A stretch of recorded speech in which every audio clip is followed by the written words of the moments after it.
السلام عليكم ويا صباح الفل عليكم، ازيكم عاملين ايه؟ يا رب تكونوا كويسين في احسن الاحوال. صباح يوم جديد كله طاقه ونشاط وحيويه ان شاء الله. النهارده هنعمل روتين جامد جدا، هنشجع بعض كده ونعمل تنظيفه كده سريعه للبيت كله. التنظيفه دي تعتبر يوميه، تمام؟ يعني انا بعملها يوميا. التنظيف اللي انتوا بتشوفوه ده كله ده يوميا انا بعمله، يعني الكنس والمسح والحاجات دي كلها اقول لكم. يعني بالتدريب كده ازاي نحافظ على شقتنا وازاي تكون دايما نظيفة، حتى لو انت عندك كذا طفل او لو انت حتى تعبانة او كده. ففي شوية نصايح كده اخدتهم من امي واعتمدت عليهم، ما شاء الله يا بنات. عايزة اقول لكم ان هي فعلا يعني النصايح دي لما مشيت عليها فعلا ما شاء الله عملت معايا الصح، يعني بجد ضبطت معايا يومي وضبطت معايا روتين حياتي، وخلت عندي وقت كده لنفسي ولولادي ولجوزي. لان الاول كنت عايزه اقول لكم ان انا كنت الاول ما كنتش عارفه اعمل ايه بالظبط، كنت حاسه ان انا تايهه. ولدين ورا بعض وكمان البيت شقتي كبيره شويه، وطبعا لوحدي ومفيش ولا حضانه ولا مثلا حماتي ولا امي ياخدوا ابني شويه او كده، ومفيش خروجات، يعني الدنيا كلها مقفله من عندي. فشوية نصايح كده مشيت عليها ما شاء الله يا بنات عملت معايا فعلا اصلاح، روقت حياتي كلها. فنبتدي كده نسمي الله ونصلي على سيدنا محمد، اللهم صل وسلم وزد وبارك على حبيبنا محمد صلى الله عليه وسلم. ويلا نشوف هنعمل ايه. بصوا يا بنات، اول حاجه بنعملها اول ما بنصحى من النوم طبعا بندخل على طول الحمام، فطبعا عشان نتوضى ونصلي والحاجات دي كلها اول ما تدخلي لي بقى الحمام امسكي بقى القعده والحوض وارضيه الحمام دول، اغسليهم غسله محترمه. ليه بقى؟ اول حاجه انت كده ضمنتي ان المكان المفروض دايما يكون نظيف ومتعقم، خلاص انت خلصتيه وعقمتيه ونضفتيه في نفس الوقت، ما اخدش منك غير 5 دقايق بس. وانت داخله انت قفلت خلاص عليكي الباب، دخلتي اخدتي بقى الشاور بتاعك او كده، امسكي بقى التواليت والحمام كده، نضفيهم روقيهم وعقميهم كمان، يعني شويه مسحوق كده بشويه كلور بشويه معطر عشان يدوا كده ريحة كده انتعاش وريحة حلوة كده في قلب الحمام، عشان دايما كده البيت يكون ريحته نظيفة، والحمام بتاعك لو ريحته نظيفة صدقيني بيدي كده طاقة حلوة. يعني تدخلي الحمام او حد يدخل الحمام ويكون ريحته حلوة كده بتحسي ان انتي مرتاحة نفسيا. فانا دايما اول ما بصحى من النوم بروح عشان اتوضى واصلي، على طول بمسك الحوض والقعدة وكمان الارضية بتاعة الحمام بشوية مسحوق كلور مع شوية معطر مع شوية اريال او اي حاجة عندك وشوية مية يعملوا شوية رغوة كده حلوة، وامسك بقى الحوض اغسله غسلة حلوة، امسك التواليت نفسه اغسله غسلة محترمة كده والارضية، واروق الدنيا. طبعا بالليل قبلها بليلة بكون حاطة دورة غسيل، بعد ما بخلص تنظيف وبمسح كده وبنشف والدنيا عندي بتبقى فلة، ببتدي ان انا اخد بقى دورة الغسيل دي واروح احطها عند المنشر اصلي، وبعد كده اروح انشرها. دي كده الروتين اهوت البداية خالص.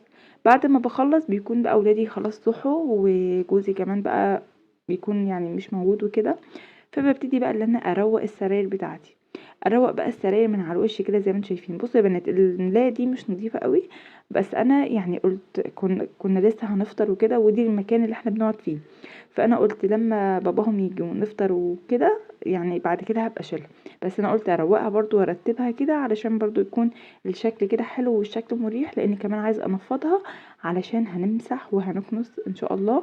فلازم يكون ايه الدنيا الاسطح كلها عندي مترتبه وعينيا كده شايفاهم وهم مرتاحين ومترتبين كويس. خلاص رتبت بقى الملايات وظبطت كده المخدات والدنيا بقت زي الفل عندي، هبتدي بقى ان انا اجيب المقشه بتاعتي واكنس كل الحاجات دي، اكنس بقى الارضيات اروقها كده واظبطها، وبعد كده ابتدي امسح. بس كده على طول. يعني بصوا هي خطوات مشيت عليها وخلاص، يعني الموضوع كان سهل. كان عندي دورة غسيل يعني اتغسل اتنشرت، والدورة اللي كانت قبلها منشورة اخدتها طبقتها ورحت على طول استفها في الدولاب. ما تركنيش الحاجة عندك. بصوا يا بنات اهم حاجة يكون الدولاب عندك متستف، وبعد كده ما تركنيش بقى انت بدل مستفاه ومروقاه، خلاص حاجتك انت طلعتيها من على الحبل طبقيها وهي على الحبل وعلى طول كده في الأرفف وحطيها. ليه بقى؟ أولا لو الهدوم اتركنت ما اتطبقتش بتتكوم عليها، يعني تفضل كوم كده هدوم نظيفة ومش راضية لحد يعبرها ولا يطبقها. وفي نفس الوقت لو طبقتيها وحطيتيها على ترابيزه او على سراحه او على كومودينو او حاجه مش بتتعان ابدا.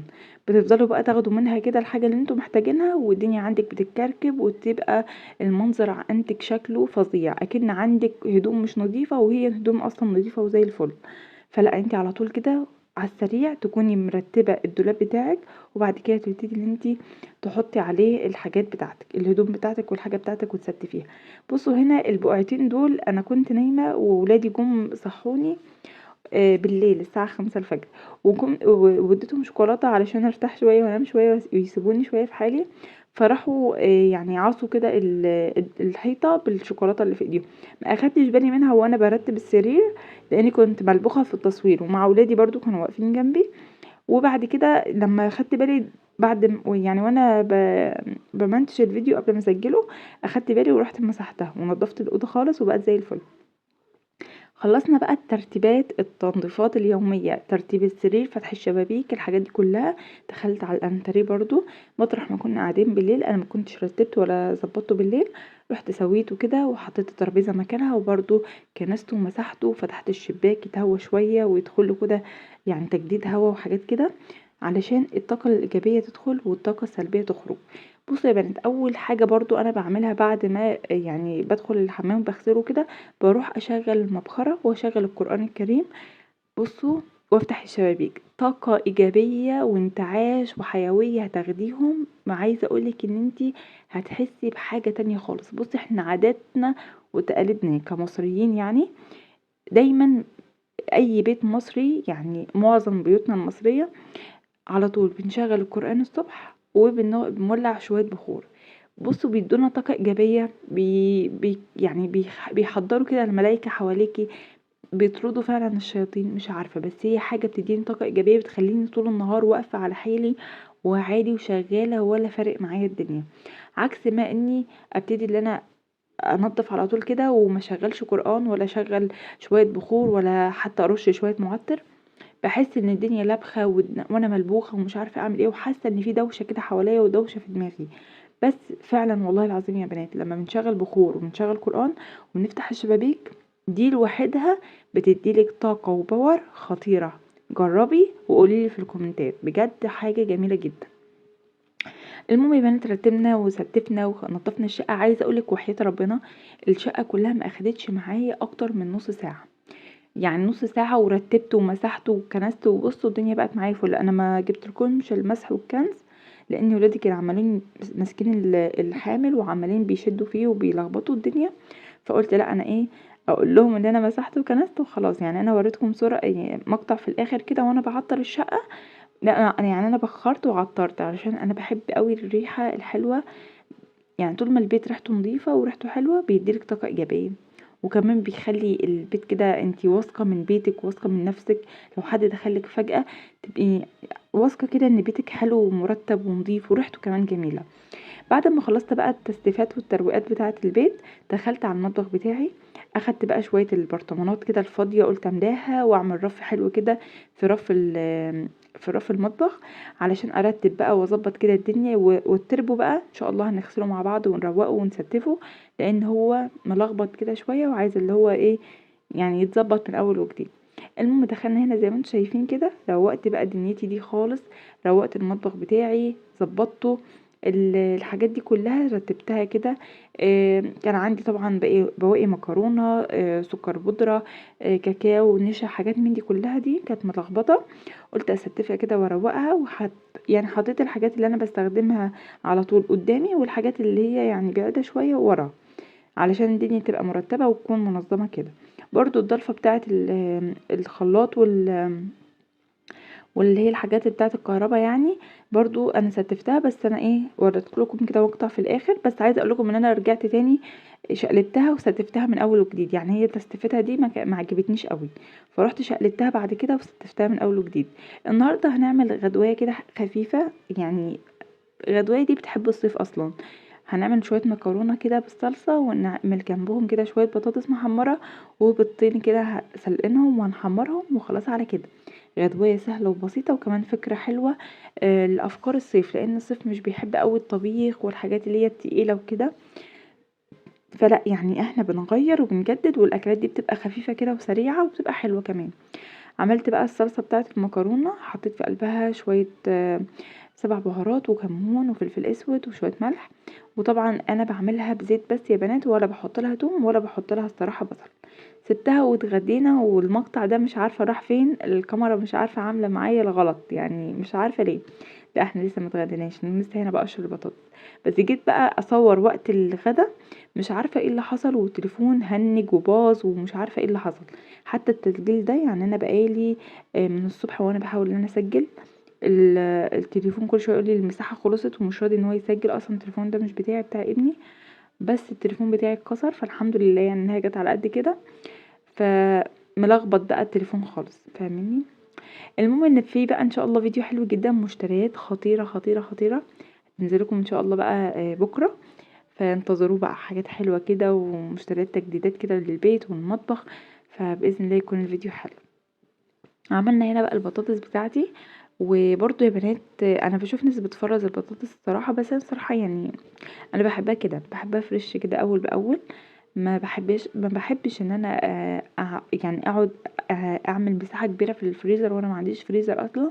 يعني هو فريزر بس التلاجة. فبحس ان هي كده بتبقى احسن وطعمها احسن.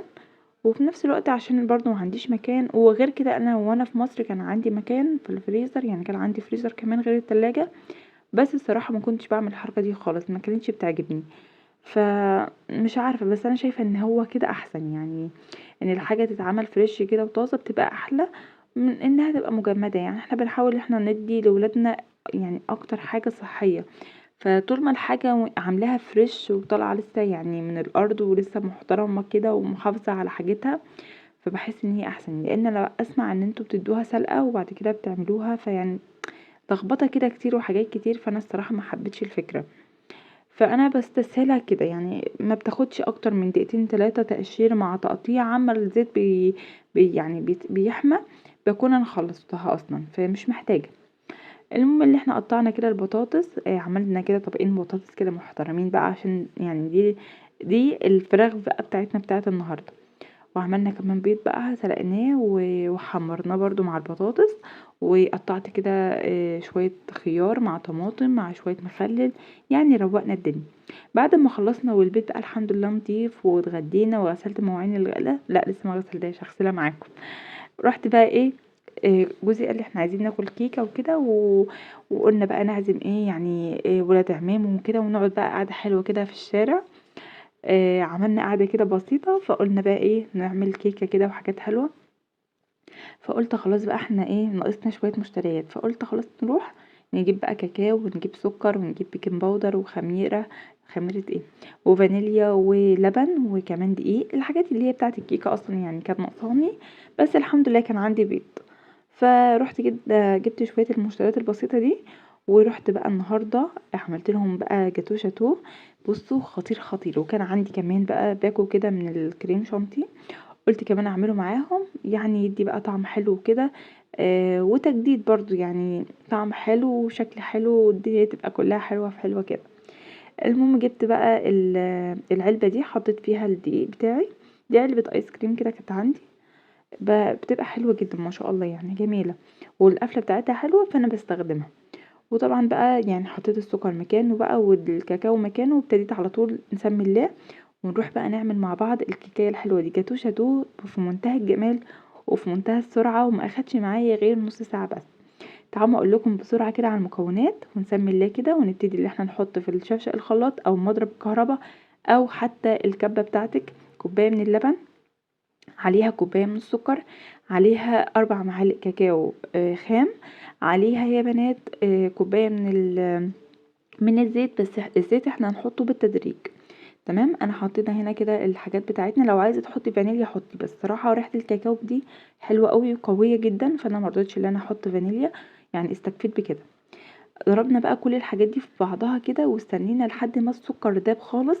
وابتديت بعد كده ان انا انزل عليها بالزيت شويه بشويه لحد ما الخليط ده يمسك في بعضه كده ويبقى عامل زي النوتيلا. تمام.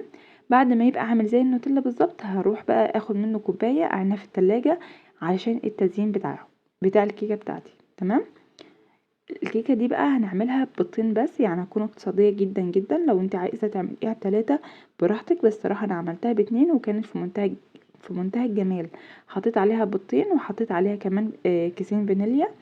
انا بحط يا بنات على البيضه كيس فانيليا، وحطيت عليها كمان معلقتين كبار من العصير البودره اللي هو بتاع اللهم صل عليك يا النبي، العصير البودرة بتاع اللي هو الفواكه.